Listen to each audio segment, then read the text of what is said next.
Good morning, everyone. Thank you for joining Packaging Corporation of America's fourth quarter and full year 2024 earnings results conference call.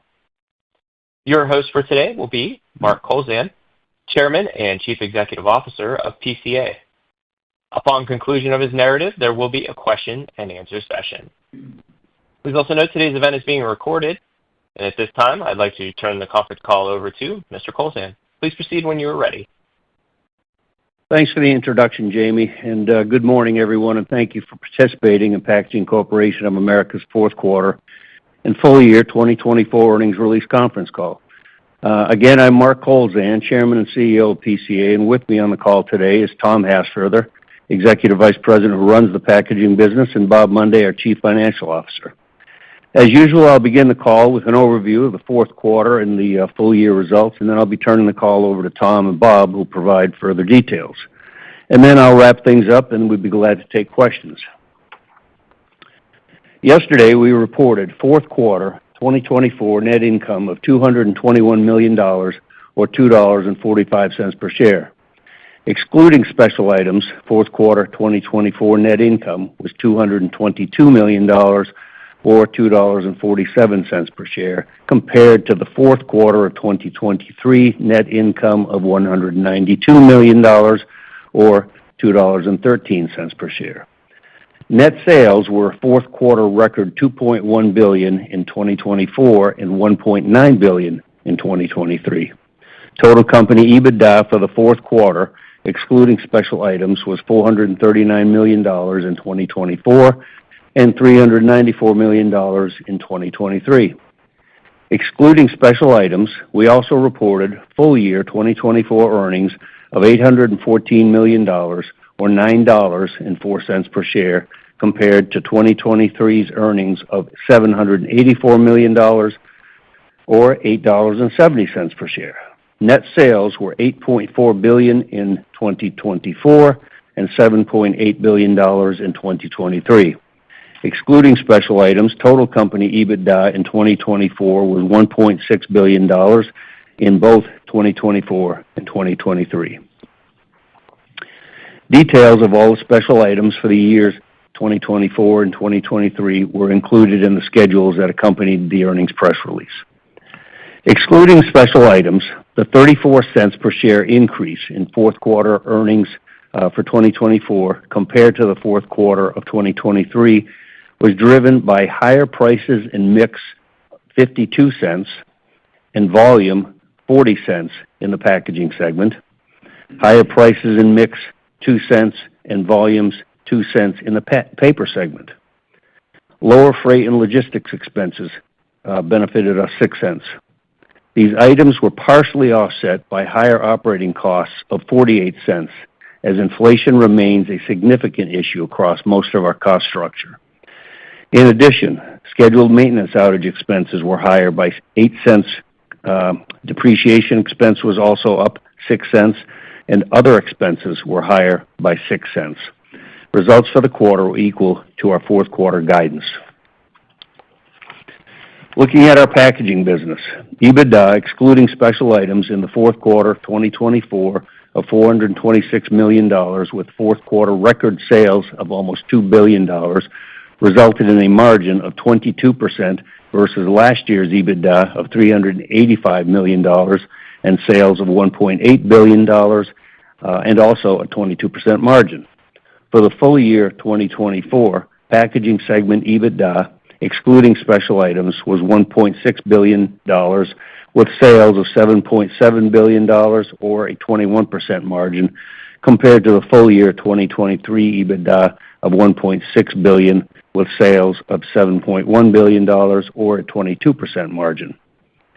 The operational benefits of our capital spending program and the continued great focus and execution by our sales, customer service, mill, and corrugated products plant employees continues to deliver impressive results while helping to minimize the inflationary impact across most of our cost structure.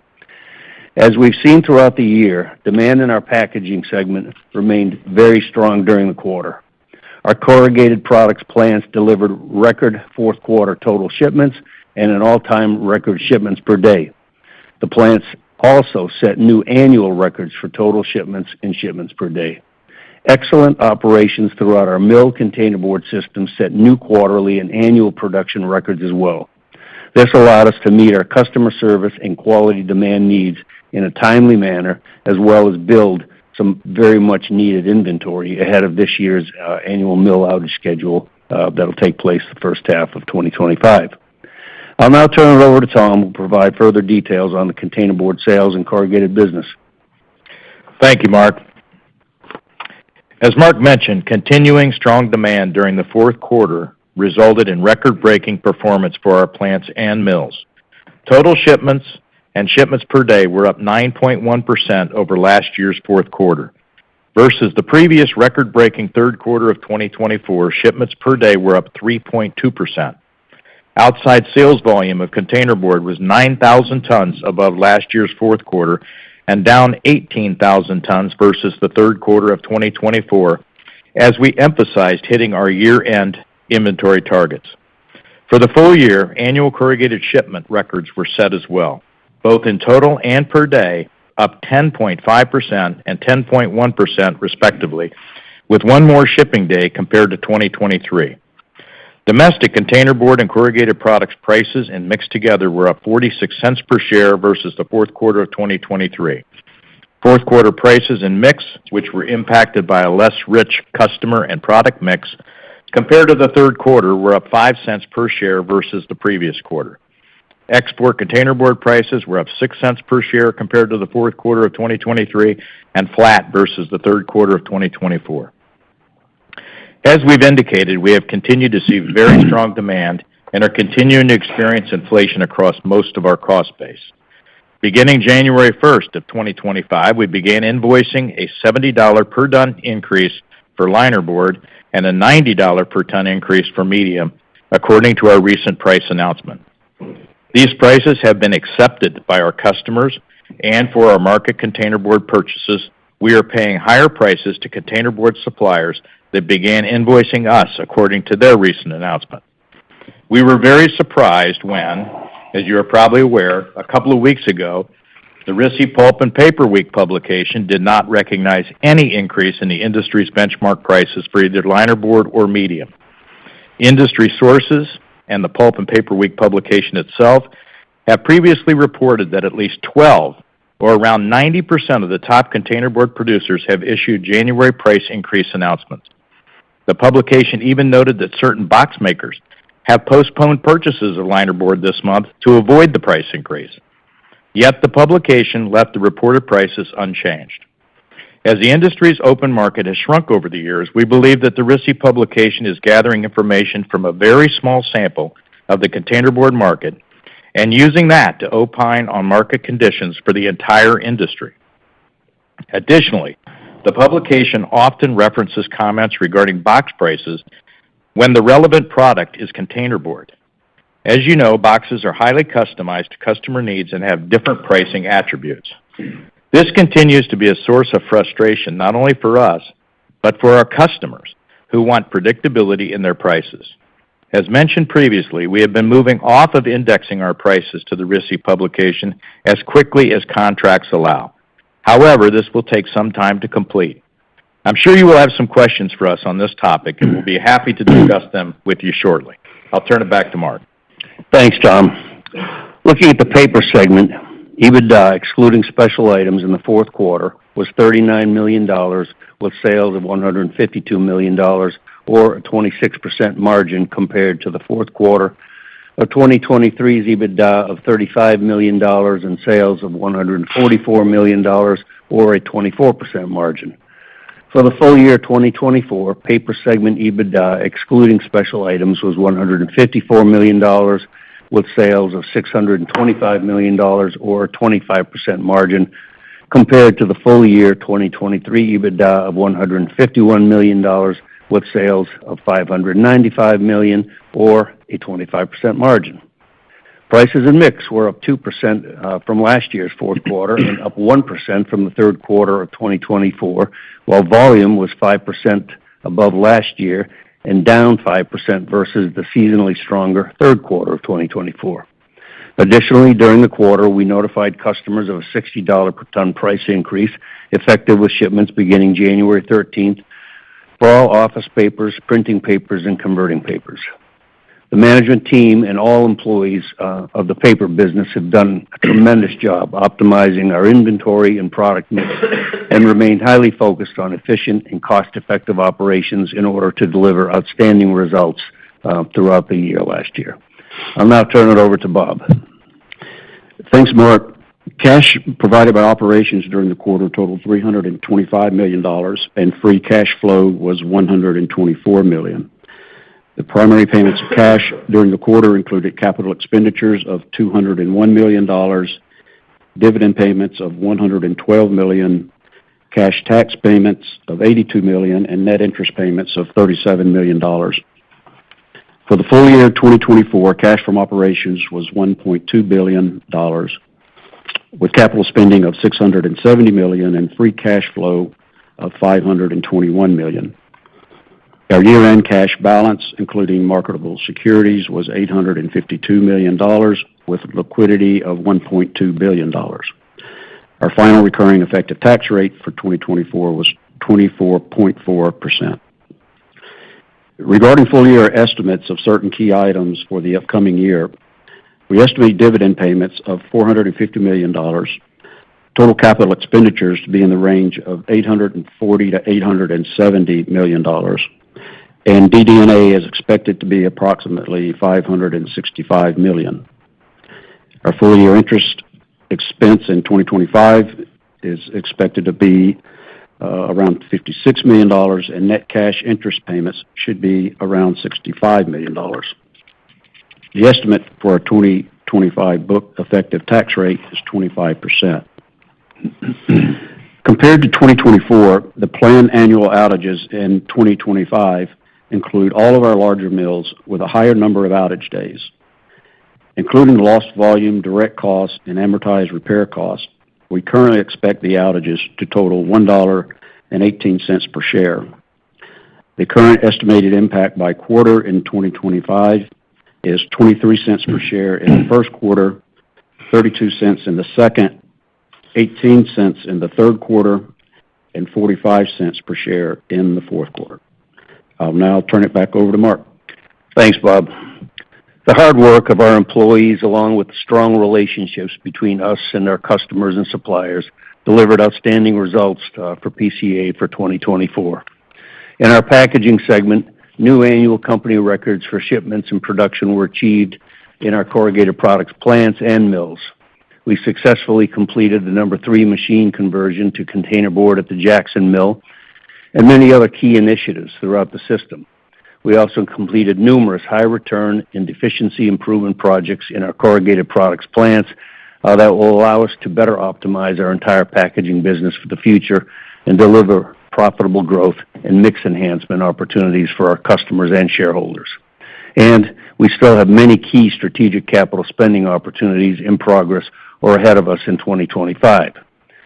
2024 also saw our paper business match the record margins from 2023, reflecting the capabilities of our employees to optimize our product mix, inventory, distribution channels, and overhead structure, along with running very cost-effective and very efficient manufacturing operations. We ended the year with $1.2 billion of liquidity and a strong balance sheet, which maintains the financial flexibility to react quickly to most situations or opportunities in the future. We remain committed to a balanced approach towards capital allocation in order to profitably grow our company and maximize returns to our shareholders while still adhering to our conservative balance sheet views as we've done in the past. I'm very proud of our employees, these accomplishments, and the very strong partnerships we've built with our customers and suppliers over many years. Looking ahead as we move from the fourth and into the first quarter in our packaging segment, although seasonally slower, we expect volume in our corrugated products plants to set new first quarter records for total shipments and shipments per day. Containerboard volume will be lower with 2 less operating days and scheduled maintenance outages at the Counce, Tennessee Mill and Valdosta, Georgia mills.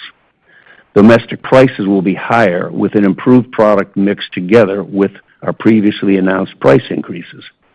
Export prices, export prices are assumed to be stable. In our paper segment, we forecast slightly lower volume with 2 less mill operating days and prices and mix to be fairly flat. With the exception of recycled fiber prices, we expect price inflation across most of the direct, indirect, and fixed operating and converting costs, along with a higher cost mix of mill operations. In addition, wood, energy, and chemical costs will also increase due to the unusually cold seasonal weather negatively impacting usages and yields for these items.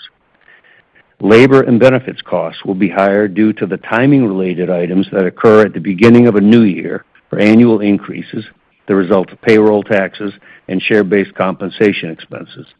First quarter rail rate increases at 3 of our mills will impact freight and logistics expenses, and we expect higher depreciation expense. Lastly, scheduled outage expenses should be slightly lower, and we assume a lower corporate tax rate. Considering these items, we expect the first quarter earnings for $2.21 per share. With that, we'd be happy to entertain any questions, but I must remind you that some of the statements we've made on the call constituted forward-looking statements. The statements were based on current estimates, expectations, and projections of the company and involve inherent risks and uncertainties, including the direction of the economy, and those identified as risk factors in the annual report on Form 10-K and in subsequent quarterly reports on Form 10-Q filed with the SEC. Actual results could differ materially from those expressed in the forward-looking statements. And with that, Jamie, I'd like to go ahead and open up the call for questions, please. And ladies and gentlemen, at this time, we'll begin that question and answer session. To ask a question, you may press star and then 1 using a touch-tone telephone. To withdraw your questions, you may press star and 2. If you are using a speakerphone, we do ask that you please pick up the handset prior to pressing the keys to ensure the best sound quality. Once again, that is star and then 1 to join the question queue. Our first question today comes from George Staphos from Bank of America Securities. Please go ahead with your question. Hi, thanks very much. Good morning, everybody. Thanks for the details. Mark, I guess the first thing I want to ask of you, Tom and Bob, can you talk a little bit about bookings and billings to start the quarter, what you're seeing? And given how busy PC has been over the last couple of quarters, is that influx of volume creating any sort of inefficiencies beyond normal, that you would call out and that we should be at least considering in terms of our modeling for you on a going forward basis? And I had a couple of follow-ons. Hey, George, it's Tom. Bookings and billings are up 8% so far in January, so we're off to a very good start, and we indicated that in our opening statements as well. So that's very good. The volume increase, I think, if you take it coupled with the capital initiatives that we have, that has caused some cost inefficiencies, quite frankly, because we got a lot of those projects going on, a lot of plants, and you're shifting a lot of business around. But again, our people have just done a tremendous job handling that and taking care of our customers. Yeah, George, Go ahead. Hey, George, for last year, for 2024, we, on the converting side, we accomplished 12 major new equipment installations on the converting side. These were, major reconfigurations of converting lines. And then within corrugators, we either had major rebuilds or new corrugator installations at 12 locations. And we finished building out the new Salt Lake City plant, and then got ready to build out the new Glendale operation. But we continue at this pace. I mean, prior year and then last year, we're on that pace of around 60 major projects within the corrugated business, and we'll continue that this year. So along with all the benefit, there is some short-term disruption that occurs, but the capability that it gives us is just incredible. We would not be doing what we're doing today if we hadn't been keeping up this pace of spending over the last half dozen years. So it's the gift that keeps on giving. So in some ways, we shouldn't call it out because it's what enabling the growth is kind of your answer there, right? Exactly. Yeah. In terms of cost. Yeah. It's truly the growth engine. Yeah.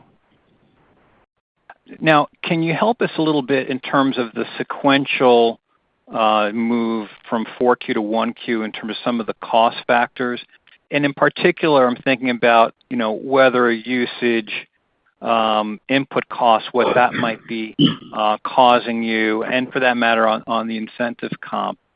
And then, since you had teed it up on pricing, you're out with your price increases effective in January. Others are as well. I know it gets a little bit sensitive because you can't talk about what others may or may not be doing or forward-looking, but how do you square the circle then if you're raising an effective in January and the arbiters are saying it hasn't happened yet? Are you giving your customers at all any price protection or time delay between when it's effective, when you announce and when you make it effective? So 2 questions there. Let's start with Bob.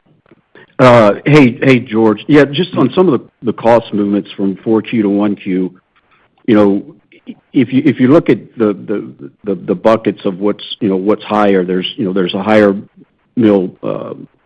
higher cost of relative to the mill mix. There's just that's a component. Then there's the weather seasonal items that we typically have, but this is sort of exacerbated by the severe cold that the country went through during the month of January. And then there are those timing items that we typically talk about relative to wage increases and taxes, fringe benefits, and so forth. So if you say that, our costs, round numbers, somewhere between 50 and 60 cents higher on all operating and converting costs, 65% of those are these items that that typically will flip back the other way. Not totally, but I would say 70% of that amount will flip back in the second and third quarters. So that's sort of how we bridge the fourth to the first, and then what we expect, how much of that we expect to turn around in subsequent quarters. Okay, George, this is Tom. Let me see if I can fill you in a little bit on the pricing side. So, for starters, let's make the distinction here. We're talking about linerboard and medium, so we're talking about containerboard, all right? And in the containerboard segment, we raised the prices. We're billing at those prices. Our customers are paying. They will be paying those invoices at those higher prices, and we will be doing likewise on the outside purchases that we have as well. So some of that comes from overseas because it's a specialty grade that may or may not be made here in the United States, or certainly the products that are made here in the United States that we are a net buyer of, and we're paying those invoices as we go. So that is in place and that is set. All right. The frustration, as I mentioned in the verbiage that I gave you in the opening statements, is related to discussions around boxes and things like that. Now, we've always said our box price increases are between us and our customers.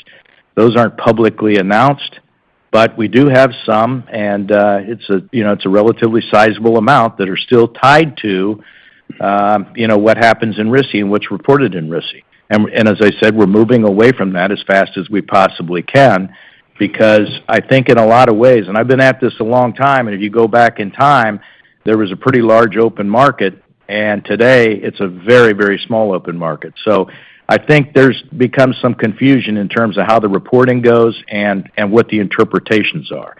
And so we're finding this vehicle a little less useful going forward, and therefore we're moving away from it as fast as we can. Hopefully that kind of wraps up your question a little bit. It's helpful. I'll turn it over. Thank you, guys. I'll be back. Thanks, George. Next question, please. Our next question comes from Mike Roxland from Truist. Please go ahead with your question. Yeah, thank you, Mark, Tom, and Bob, for taking my questions, and congrats on a strong year. Thanks, Mike. I just wanted to follow up. Can you give us a sense of the operating rate you're currently at?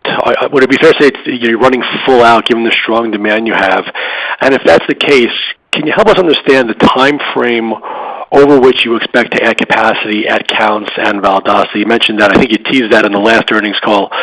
When do you think those projects will be operational, and what incremental capacity do they add? We've got the opportunity to add capacity as time goes on.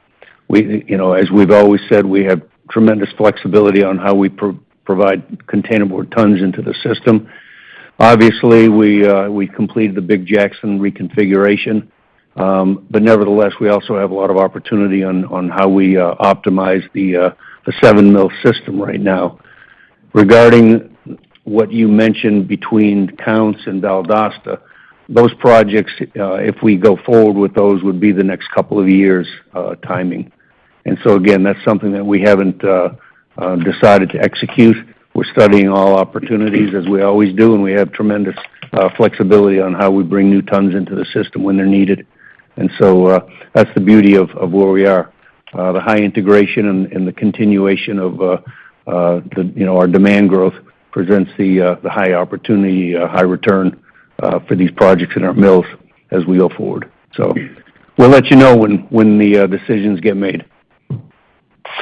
Got it. I appreciate that, Mark. So how much, can you just comment then about where the system is right now in terms of operating rate, and how much ability or how much flex you have in the system right now to meet what seems to be, really growing demand?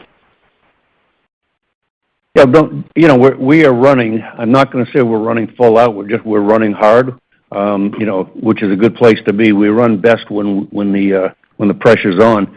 But again, we've got room to optimize the system and the grade mix, and also, as we've always done, we did this back over the years. The ability to buy some open market tons within a region where it makes sense. So we have those opportunities. Again, the ability to really utilize our capacity right now, and whether you call it running full out, we always find ways to squeeze more tons out of the system, and we'll continue doing these projects. These are the high class opportunities we engage with. Got it. And one last question just before turning it over. Can you give us a sense of the volume cadence you're expecting through 2025? Should we expect some more pronounced volume growth in the first half and then maybe lessening as you get towards mid-year in the back half, partly due to tougher comps? Well, I'll tell you, Mike, the comps are going to get much tougher as the year goes on. If you look at last year's, but we see continued volume growth throughout the year, steady growth, but it will be, but obviously the numbers come down a little bit on percentages compared, when you do a year-over-year comparison as we move throughout the year. But we have plenty of growth opportunities and lots of things that we're already putting in place, and we'll continue to put in place as some of our capital projects come on board and we're able to produce more. Thanks very much, Tom. Good luck in 25. Thank you. Thanks, Mike. Next question. And our next question comes from Gabe Hyde from Wells Fargo. Please go ahead with your question. Mark, Tom, Bob, good morning. Morning, Gabe. Start with the sequential numbers that you kind of give us on a quarterly basis in terms of the split corrugated price realization and export. And if I'm doing my math right, I'm seeing about $50 a ton of price realization in the fourth quarter, in 2024, which would imply sort of $30 million of unfavorable mix. And that in my mind, seems a bit punitive and probably uncharacteristic of how PCA would operate. So I'm just curious if you guys have thought about it that way, and if you're still realizing any price in Q1 25 from movements that transpired in 2024 on a sequential basis from Q4 to Q1. Yeah, Gabe, this is Bob. Yeah, there is some of that does, some things that just move on an annual basis. So there is some movement relative to that, as you said, regarding these price increases of 2024.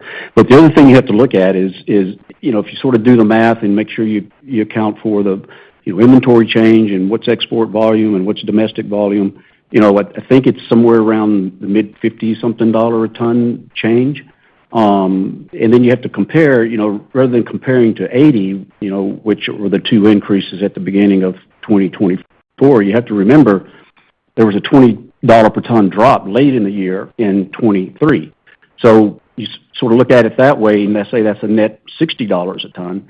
And like I said, I think we're in mid-50s, something like that, and similar to your math. And then you do have mix changes. You have customer mix, product mix, and seasonal mix, things like that weigh into it. So we feel good about capturing the price based on those index changes that you referenced.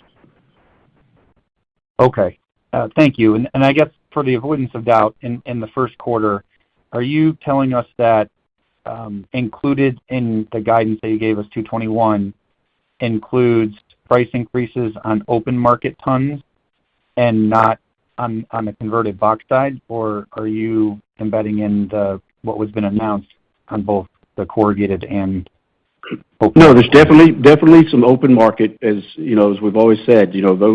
Those things happen. It happens immediately when there's a price change, up or down. But there are some things relative on the box side that, regarding those price increases from last year, that now will take effect in the first quarter. So that's embedded in there too, along with, what we feel like we'll realize from this year's January price increases. Considering the impact of, RISI, as Tom was talking earlier, RISI not picking it up in January, so you have to adjust for that a little bit, but there is some of that in our number as well. Understood. Okay. And last one on CapEx. You did signal on the Q3 call that it would be up into 25. It's probably up a little bit more than what we were modeling. I don't know how others are thinking about it. But the Glendale, I think, box facility, should we sort of pencil in numbers that we see are $240 to $260 million for a new box plant, depending if it's outfitted with a corrugator? But even if I adjust for that, when I look at maintenance, I think that was also supposed to be down in 25, and it's actually up. So, Mark, are you telling us there is no incremental capacity on the containerboard side in 2025, no debottlenecking or anything like that in that CapEx number? No, there certainly is. There's work going on in the mills. Again, there's no one big project. There's just a whole host of small projects that we always do every year to enhance what we have. One of the challenges that we've laid out to the team over the last year is that over the last 6 or 7 years of all these conversions that we've done at a very blistering pace, now's the time to step back in and really optimize what we have. And so we were doing these conversions and moving on to the next mill at such a pace, we've never really taken the time to really drill down and make sure we're getting all the benefits from all the spending that was taking place. So now we've got the technology organization stepping back in and engaging with the mills and making sure that what we are doing is extracting all the value we can. So that gives us good return. But as far as the capital spending this year, if you think about the Glendale project down in Arizona, we're finishing out that box plant, and there is some number. 10 years ago you could build a box plant for $50 million, and now a big full line box plant you're talking $200+ million. We've also just this week we broke ground in Newark, Ohio, for another big new box plant. Now that's been in the works for the last few years. We actually bought the land 3 years ago, and so that box plant will be under construction and hopefully have everything ready to run by the end of next year. We also, with this 800 high 800 capital call out that we're talking about right now, there's a major rebuild taking place at another plant in the Northeast. It's not a new box plant, but essentially it will be like new when we're done with it inside.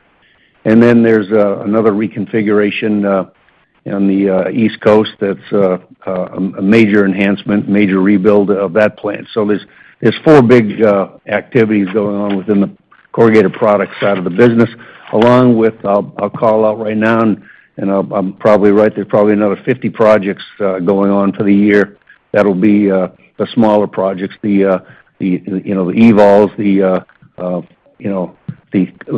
the single converting line replacements that will just continue forever. And so that's all baked into that capital call out. But there's a good portion of new business growth in that capital, along with optimization and just enhancing the business, not just maintenance. Maintenance is a small portion of that capital. Yeah, and Gabe, relative to your question on the maintenance expense, thinking it was down, if you're recalling, something from the last quarter's call, there was a question about what's normal relative to what we had as outages in 2024. But it was not an indication of what our plan was for 2025 regarding outages. And the reality is, there's a couple of things. One is we have more larger mills with more days down in this year's plan versus last year. Larger mills are more expensive, more days down, so on and so forth. The other thing is, in the second half of 22, all of 23, and then for the first part of 2024, certainly in the first quarter of 24, we were still running to demand. So we had, market downtime, and the way we sort of bucket our variances, if you're in market downtime and you have a maintenance outage, you would not include the profit per ton of those you wouldn't penalize your outage for that because you're in market downtime, you couldn't sell the ton anyway. So the negative impact of that shows up in our volume variances that we talk about. Whereas this year, we have none of that. So that profit per ton is in our outage calculations for every ton that's down.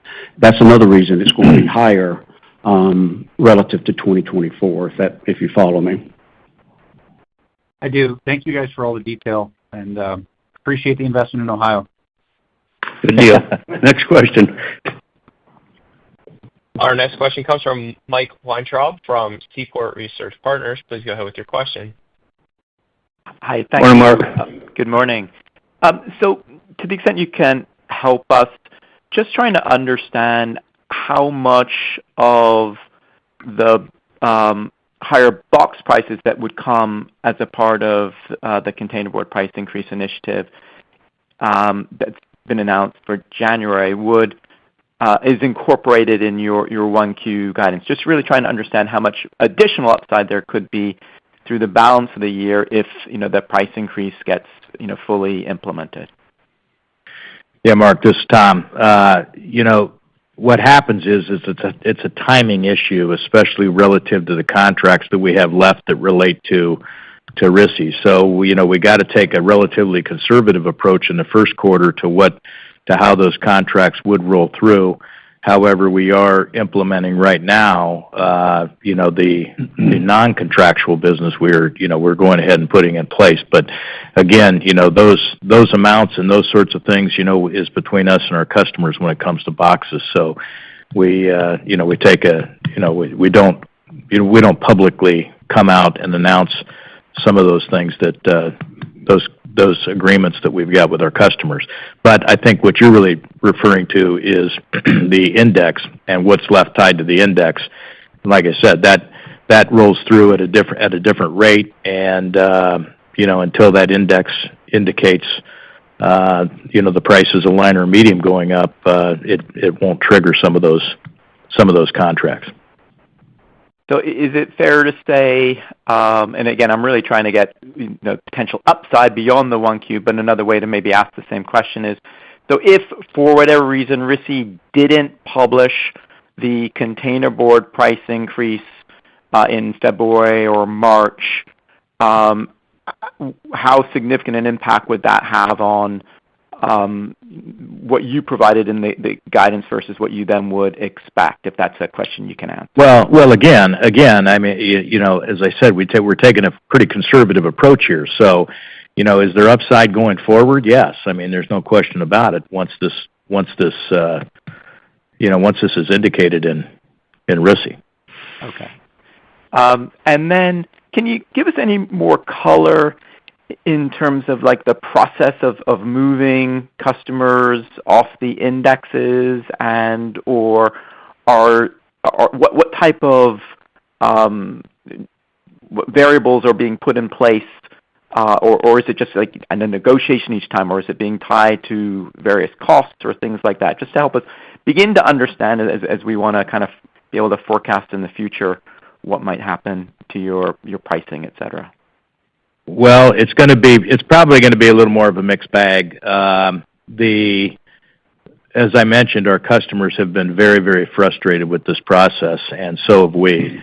So, and I think at the end of the day, it's more of a discussion with our customers about what's going to happen going forward with pricing, and an agreement that we come to.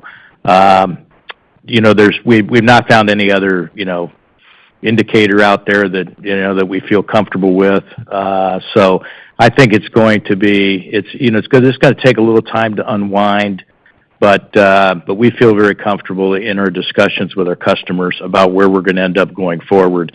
And it's going to be a little different per customer, but I think that the discussions have gone very well. Mark, our customers, they are undergoing the same inflation that we undergo and the same cost pressures. They appreciate, what we're talking about every day. They also appreciate and they understand the capital spending that we do, and we expect a return for our capital spending. That capital spending provides incredible benefits for the customers in terms of quality and on-time delivery. So there's that discussion is truly a customer driven discussion, one-on-one. Thank you for the color. Next question, please. Our next question comes from Anthony Pettinari from Citi. Please go ahead with your question. Good morning. Just following up on Mark's question, is it possible to say, just kind of order of magnitude, what percentage of customers you've moved off of RISI? Is it 5% or 25%? And then, given the turnover of customer contracts, like how long it might take for you to get maybe a large majority of customers off the index? Well, Anthony, this endeavor, didn't start 5 years ago. It started, about a year ago. So, this is, as I said, this is going to take some time to unwind those contracts. Some of those are long-term contracts, and obviously, as we've stated many, many times, I mean, we've dealt with these customers for decades, and we've got long-term relationships. So we're very sensitive to those relationships, and we're making sure that we're doing what is in the best interest of ourselves and our customers as we move forward. So this is going to take a little time to unwind. I'm not going to give you percentages of how this is going to sequentially fall into place here, but it's going to take some time, but we're moving in that direction. And then just switching to the CapEx guide, I think you talked about 4 big box plant projects, Ohio, Glendale, and then 2 maybe reconfigurations in the East Coast. Is it possible to say what of the 840 to 870, how much of that is those 4 big box plant projects? And are there any that you would call out, whether it's Ohio or Glendale or others, as being a especially large component of the 840? Yeah, hold on one second. Let me get some numbers here. Probably $250 million is going to that this year. Got it. Is the Ohio greenfield the largest, roughly, or? Yes. Maybe. Okay. Great. That's very helpful. I'll turn it over. I mean, there's another one of the projects it's about a $70 million project to reconfigure one of our plants, and that's a discrete project that we'll see this year also. That's in that number. Got it. Thank you. And again, just to remind you of the $445 million that was allocated to the corrugated side for 2024. $370 million of the 445 was for growth opportunities. So again, most of this capital spending that's going on is to enhance our capability to go to market and work with the customer. And let me remind you, Anthony, also that as we've said many times, these are already growth opportunities that are in place. These aren't, we're not expanding or doing any of those sorts of things in hopes that we get more business. This is growing with the existing customer base we have.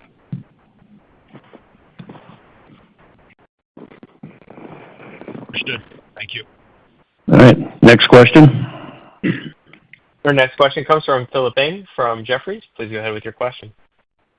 Hey, guys. Morning, Phil. Exciting times with all these growth projects.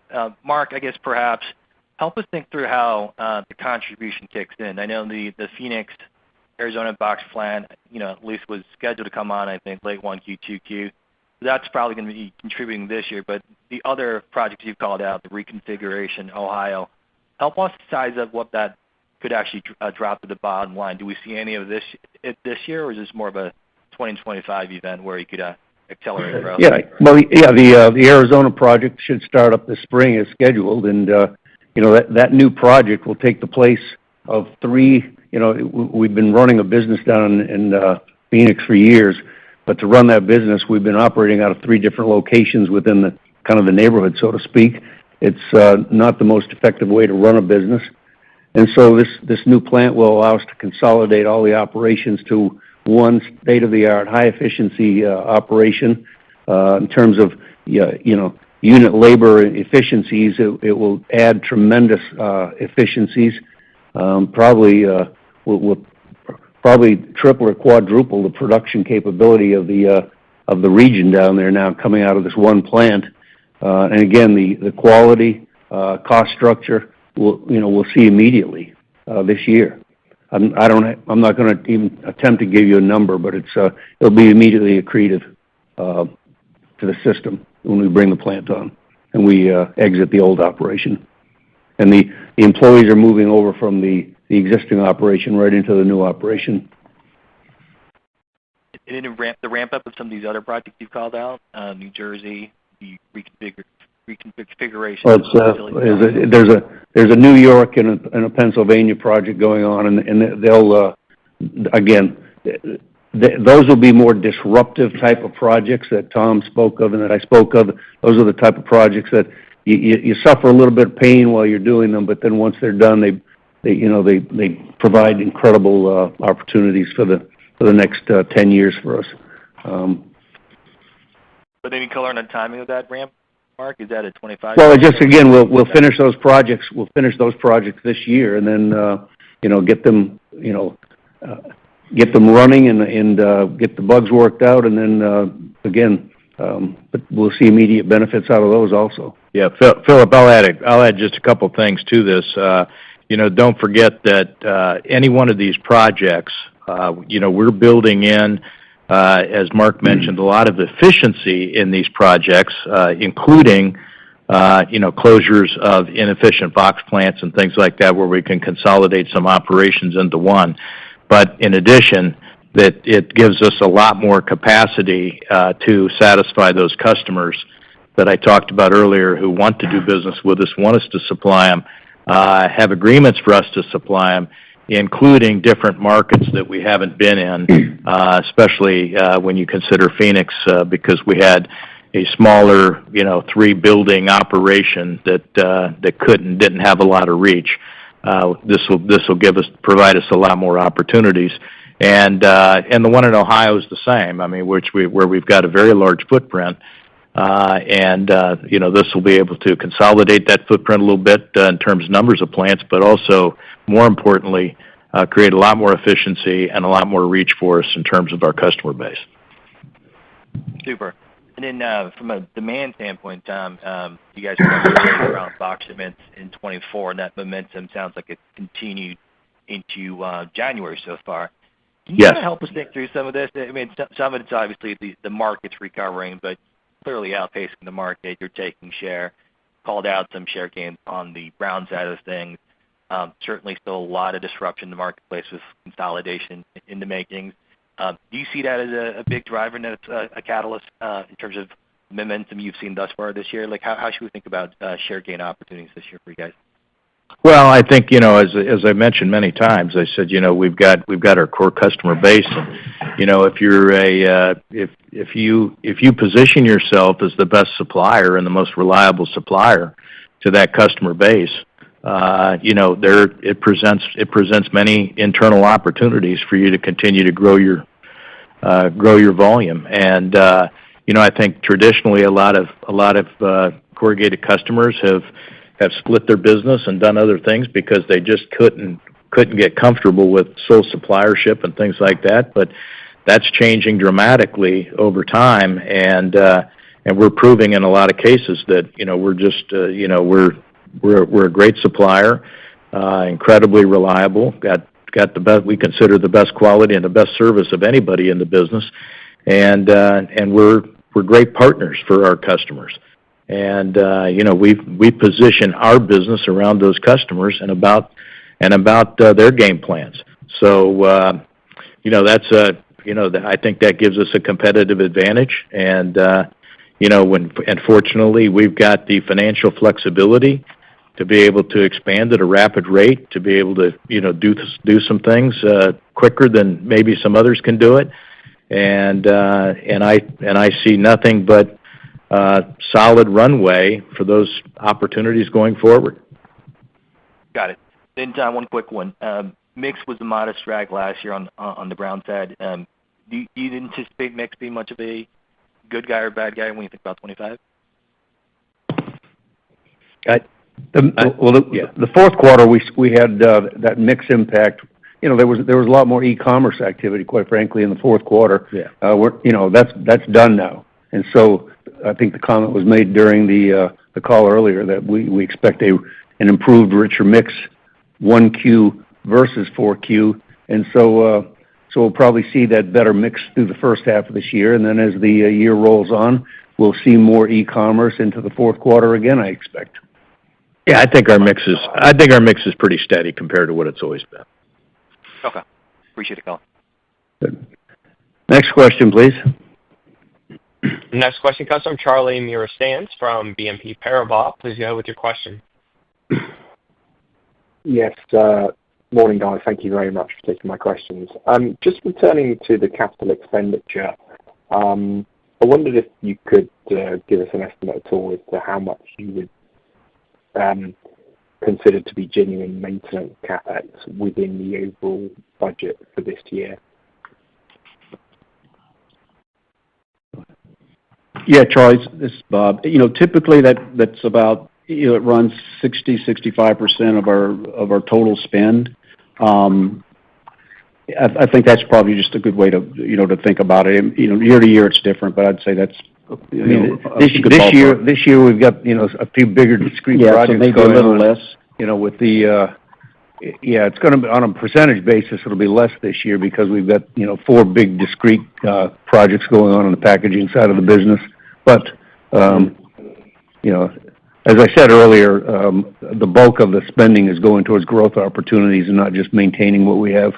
We've been fortunate that over the decades we've done a good job of maintaining our assets and continuing to make sure we stay on top of the asset preservation, so we're not playing catch up.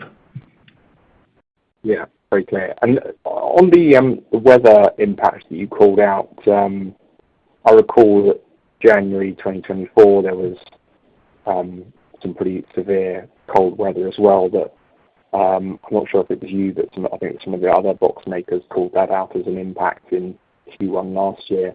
So I just wondered, is the weather you're talking about here something that you see as adverse just on a quarter-on-quarter basis, or also more challenging, incurring more cost than last year? Yeah, let me comment, and then Bob can say. We've just gone through the month of January. We're wrapping up here, but we've had a couple of weeks of severe weather, and not just severe normal weather, but we've had more colder, snowy weather in the very deep south region. As you all know, last week along the Gulf Coastal area, Interstate 10 was shut down from Houston all the way over to Florida for a couple of days, and so that was very disruptive. So it wasn't just the cold weather impacting energy usage and raw material consumption and yield, but it was actually impacting business in general, commercial activity. So there'll be a volume impact there with the cold weather. But again, we've just had we've had a colder winter right now. We're running well. Operationally, we're running very well, but it's more expensive to run well under these conditions. And again, last week in particular, we saw some volume impact from that weather. Thank you very much. Next question, please. Our next question comes from Ryan Fox from Bloomberg. Please go ahead with your question.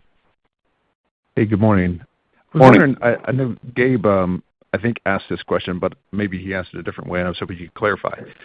So if we look at the revenue per produced ton in 23 versus 24, it looks like 24 is down about $50 per ton, even while the index is up about $35 a ton, creating a margin of about $85. How can you help us understand that? Run that. Say that again, Ryan. Yeah. So revenue, if we look at revenue compared to the produced tonnage year over year, that number's down about $50 per ton, even while the index has gone up for containerboard. And which period are you talking about? Hey, Ryan, which period are you talking about that it's gone down $50 a ton? 23 to 24. So full year 2023 to full year 24. Yeah, well, if you adjust, I think what you're doing, you're using produced tons, so you have to account for inventory change. But directionally, I'd say it's probably closer to 40, not 50, but go ahead. Okay. Well, I guess just in light of the fact that there were 2 price increases last year for about $80, and I realized that there was a $20 slide at the end of 23. But if you look at the averages for containerboard over those 2 years, even that's up. So there's about I call it an $85. It could be a little bit less than that, but there's a differential where prices are going the opposite direction of where the index is going. I'm just trying to figure out how do we square that. Yeah, there's also, in the way you're looking at that is, there's export, a good chunk of export volume in that, and during that period, I think export was definitely going down.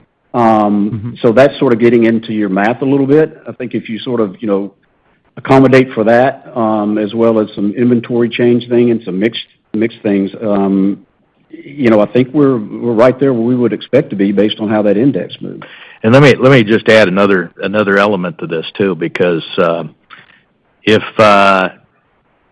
we don't actually sell tons, we sell MSF, and if the basis weight is working its way down on MSF, that's going to trigger a different situation in tons.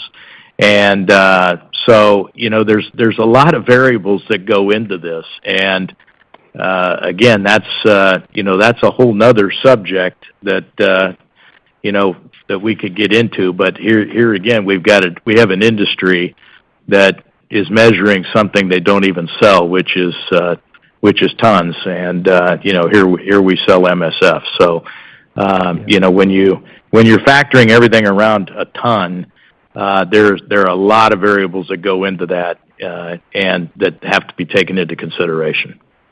Yeah, and just lastly, Ryan, as you know, the price started moving down at the end of 22, throughout a good part of 23, and all the way into late 23, and just the way that affects our box. You've got to overcome all that. Prices come up $80 since then, but it was down 110 with all those decreases. So it's just the way the timing and the way the things, when they start to appear, it's sort of impacting what you're doing, which is just taking up high level revenues by tons. Yeah. My other question for you is, you've talked a little bit about how your customers are frustrated. Are you referring to box customers or the containerboard customers? Both. Both. Interesting. Okay. I I guess the last question, help me understand. I mean, in the U.S., the mill operating rates are about 90%. We're going to be on pace to export nearly 5 million tons in 24. Why would an open market, somebody who maybe doesn't have a mill, why would they be wanting to pay higher prices for containerboard with such overcapacity?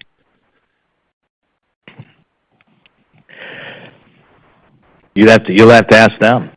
I can tell you that our customers don't see it the same way you're calling it out.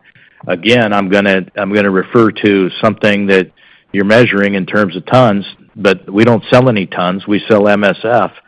So there's a large disconnect, in my opinion, to what's really going on in the marketplace and what exists out there in terms of numbers. I'll give you another example. There's a relatively large mill that is producing everything they can produce, and their output's about 50% of what is projected for that particular mill. So the projections and the realities are very different as well. And although we can buy some tons in the open market, the type of tons that we need to produce the boxes that our customers require is very limited. And we've had long-term relationships to be able to do that. If those relationships did not exist, I would have some difficulty buying the proper tons. Yeah, obviously with the lighter basis weights, that definitely creates some disparity in the contribution per machine hour on your mills. Is that lighter weight? Is that a thing that you're going to continue to see in the future, where it's going to be a drag there? Well, I wouldn't call it a drag. I just think it's a fact of life.